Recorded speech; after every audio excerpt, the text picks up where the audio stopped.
PJ.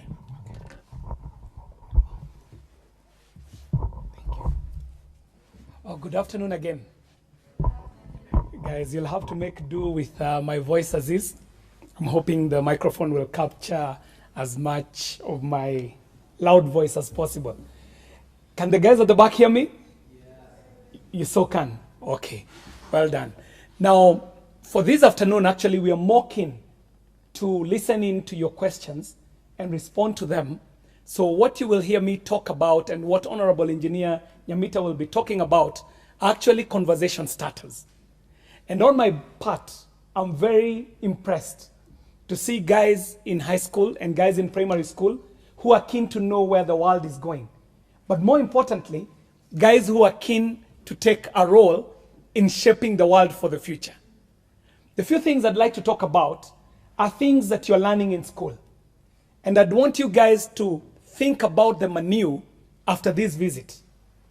And I want to talk about it in the context of revolutions that have happened in the world over the years. And specifically, industrial revolutions. And I know in school, in history class, you're talking about the industrial revolutions in detail.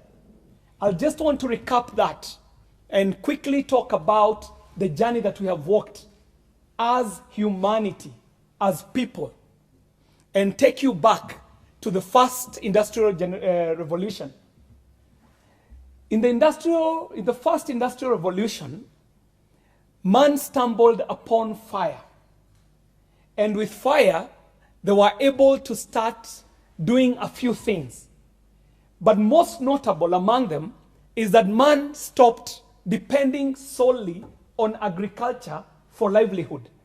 Because before then, man was just depending on farming the land and bringing up animals. So when the Industrial Revolution happened, man was able to do one very important thing, and it is called mechanizing. They were able to mechanize. Machines were made. Simple machines could have been tools. It could have been a lever. It could have been a simple hand pump to pump water. It could have been something that they would use to grind their flour, to make their food, and so on.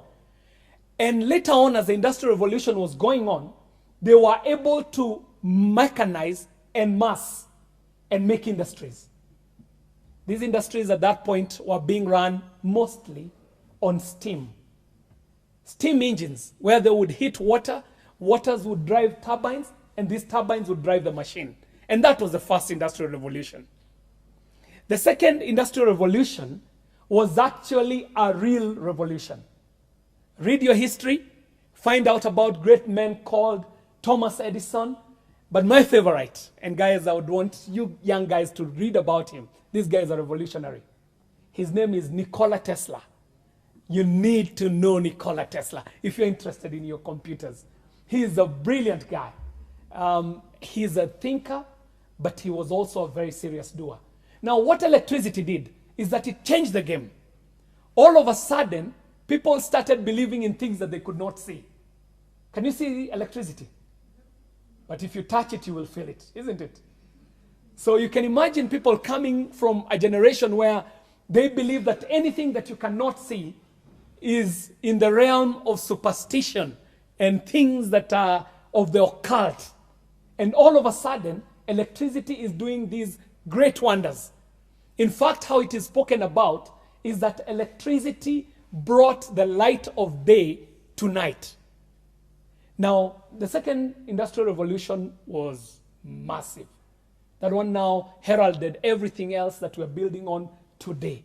You can imagine life without electricity and how it would have been. Now, the third industrial revolution is when electronics checked in. But most importantly, in the second half of the 20th century, we got into the digital space. And that was massive, guys. That was massive. How massive was it?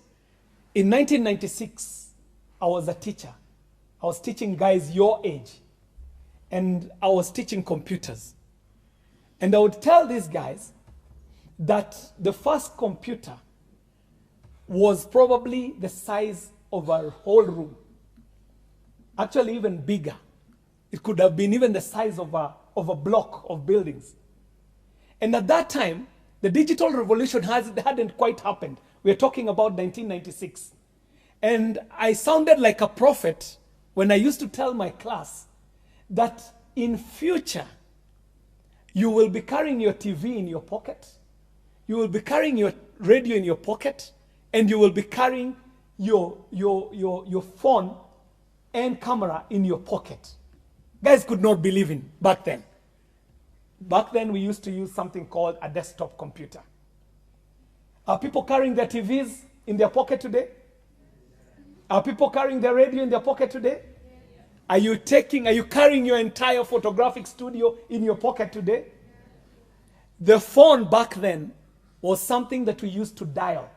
Dialing is not tapping the way you guys tap. A dial is a round thing. And we would dial. We would dial. A hashtag was something totally different. It's not what you guys talk about today. And that's just 20-something years ago, 1996. So the digital revolution happened. And that was our revolution. Myself, Engineer Nyamita, Imogen, that was our revolution. But you guys, today, man, you're living the fourth industrial revolution. And guys, this is going to be big. It's going to be big.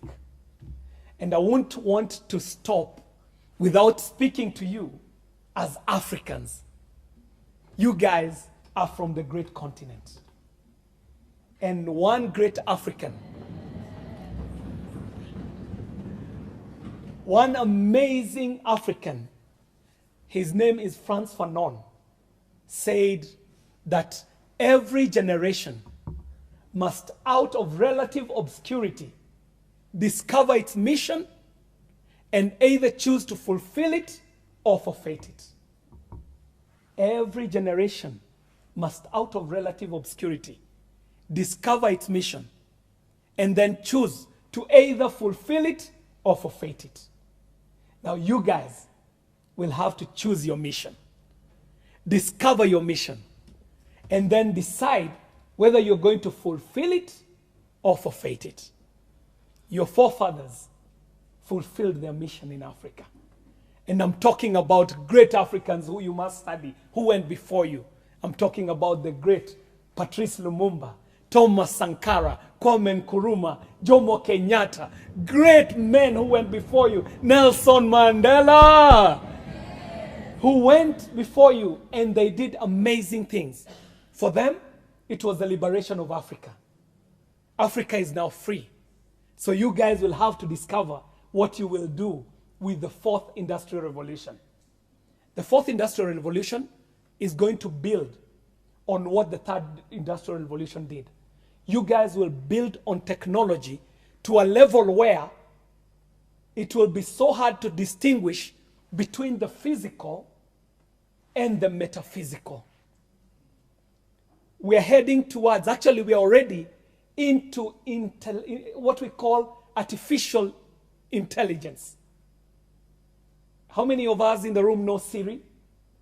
Siri? Okay, Siri is just a small sneak preview. Okay. We are here, we're in the house.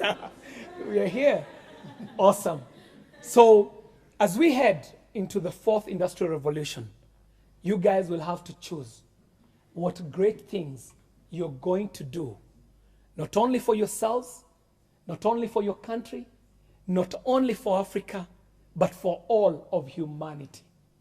And I hope that is why we are here this afternoon, to start the conversation. So don't worry about the fear that is being trended out there, that technology is going to come with its monsters and its demons. We have the Rangers here, don't we? And the Rangers will make this information technology, artificial intelligence work for good, isn't it? If that is not your mission, then you will have to redefine it as your new mission, to make the fourth industrial revolution work for good. of humanity. Thank you very much, ladies and gentlemen, and welcome to the 12th National Assembly of Kenya. We are the members of the 12th Assembly, and we stand here knowing where we've come from, but very fascinated about where we are going, especially with your generation. So thank you very much, and I hope I'll be hearing some questions from you guys. Thank you. Thank you very much, KJ.